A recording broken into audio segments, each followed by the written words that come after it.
Friends తీసుకొచ్చాను మా ఇంటి దగ్గరకు నాటేశాను చూడండి. ఈ తమలపాకు ముక్కలో మనం నైవేద్యం వండి పెడతాం కదా దేవునికి, ఈ ఆకులో ప్రసాదం పెడితే చాలా మంచిదంట. చాలామంది అన్నారు నాతో, కానీ నేనైతే పట్టించుకోలేదు. ఇప్పుడైతే మా ఇంటి దగ్గర పోయినాను కదా, అందుకు తీసుకొచ్చిన చూడండి నాటేశాను.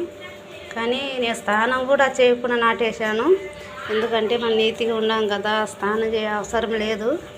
మన మంచి మనసుతో నాటితే చాలు. చూడండి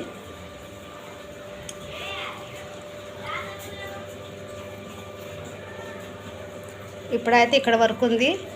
ఈ ముక్క ఏలబడుతుంటే ఇక్కడ ఇది కట్టాను దారం.